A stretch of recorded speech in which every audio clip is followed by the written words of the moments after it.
Today for our interview, we're joined by the great Sal Paolantonio, NFL reporter for ESPN. Sal, you're about to cover your 34th Super Bowl for ESPN. I think a few of them have been with the Patriots. Can you believe the Patriots are headed back to the Super Bowl now? It's a shock, for sure. I mean, I thought they would win this game. You and I talked before the game. I thought they would have a hard time winning the game with Jarrett Stidham as the quarterback. And that turned out to be true. I mean, there's a lot to look at with this Patriots team, right, Ben? Big picture, just being at Mike Vrabel's press conference, the joy that he brings, as opposed to the previous administration, that's a complete, departure from where they were. And that really impresses me, the fact that he talks about bringing joy to the players and the families and getting a Super Bowl title for them, and it's not about him. That's a phenomenal message to send, and I think it's something that connects to everybody in your fan base who has wanted that for a long time. I think little picture, wow, Drake May. Yeah. I mean, 6 of your 12 first downs were runs by Drake May. I mean, he just made plays when it was necessary in ridiculously adverse conditions. I'm curious for you, as a little bit of an outsider's perspective, when did you start taking this team seriously this year? I started taking them seriously about 6 weeks ago when I really started to see them ratchet up the percentage of blitzing on defense. One of the things that I do in my job is the host of the NFL Matchup Show at NFL Films. And I look at a particular area for a particular team, particularly down the stretch of the season, and I've really tried to study the front of the Patriots, what they are doing with their energy, their relentlessness, their playmaking ability. We saw Milton Williams up here. I'm very familiar with this game, but it has turned up a major notch in the way they attack the quarterback. And in this game, they just said, all right, Jared, we're coming at you. 7 and 8 at the line of scrimmage, go make a play. And they couldn't make a play. And that, to me, was the bottom line of this game. I think the Patriots defense, and that was one of the things that I tried to ask Milton, was I think they're overrated and overlooked. Absolutely, yeah. All postseason long, we've heard about the Chargers defense, the Texans defense, the Broncos defense. I think the Patriots defense is pretty special, too. I'm curious, the key play actually came early in the game. Sean Payton decides to go for it on 4th down. What'd you think of that decision? Do you think he regretted it? He definitely regretted it. You could hear him in the post-game press conference when I specifically asked him, where will he be critical of what he did in the game. He mentioned the 4th and 1 there.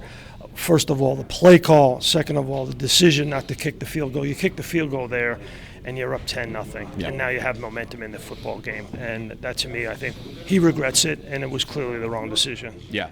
And that, to me, was the story of the game. The Patriots didn't play well, but they didn't make mistakes. And the Broncos maybe were better in the first half, but they made the bigger mistakes with Stidham's, his fumble and then the 4th and 1. So I think credit the Patriots for not losing this game today. Well, turnovers have been the story of this postseason.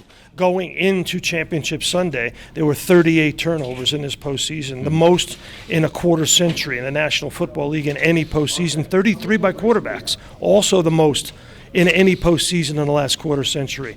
So the story has been turnovers. The story has been turnovers in the 4th quarter, and that was certainly true in this football game. You just had a quarterback who took care of the football and took care of business when you needed to. I mean, I'm surprised the Broncos did not have a spy on Drake May. Yeah. That shocked me. And whoever's playing him in the Super Bowl better have a spy on that guy because, he leaks out to his left, right up the middle and to his left every single time, and got first downs when they needed him with his legs. Yeah, absolutely. And that's been the story of the playoffs, all playoffs for Drake May. He's made big plays with his feet, which is such a weapon when the passing game isn't working for him.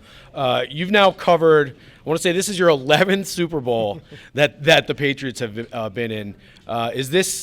Well, first of all, let me ask you, the Patriots went from 4 wins last year to now the Super Bowl. Is this the most improbable Super Bowl run we've ever seen? Well, the transformation that we've seen in the NFL, in Jacksonville, in Chicago, in New England, are all powered by the same thing. A coach who changes the culture and a coach who can change the course of the quarterback. And in New England, you have 2 guys doing that. You have Mike Vrabel and you have Josh McDaniels. And I think that, to me, is the key. You have this guy really knows how to coach quarterbacks and coach offense. He's a great play designer and a great play caller, and he's got all the trophies to show for it. And that's, I think, a major reason why you're in this position. The adjustments they made offensively down the stretch this year. You know, it's a long season with a lot of different long, winding roads. And, Ben, it's been long and winding for me, 11 years covering this football team. Unbelievable. We've had so many different things happen. I mean, in so many different Super Bowls, and they're going back. And I give them a chance to win because that front seven is something you must deal with in this game, in the Super Bowl. The Patriots' defense has been underrated and overlooked down the stretch. Yeah, and hey, Milton Williams wrecked the Super Bowl last year, so you know the Patriots are hoping maybe he could do that again this year. Oh, you had to bring that up, huh? Well, I meant he wrecked the Super Bowl in a good way for the Eagles, right? Yeah, right, You know, exactly. all right. So last question: you have covered, I believe, all 11 of the Super Bowls they've made under Robert Kraft. Is there one Patriots Super Bowl moment that really stands out for you? Oh man, it's the first one. Yeah. Yeah, for Brady beating the Rams and Adam Vinatieri with that kick, and boy oh boy, it's high time that we got Robert Kraft and Adam Vinatieri into the Hall of Fame. Adam Vinatieri changed the course of two franchises, Indianapolis and New England. And Robert Kraft, I mean, I'm on the committee. You know that I support Robert Kraft's candidacy for the Hall of Fame. It's time to put him in, and I hope he gets in soon. Yeah, that's another big piece of move that's coming up Super Bowl week. Sal Paolantonio, thank you so much for your insight. Tremendous stuff.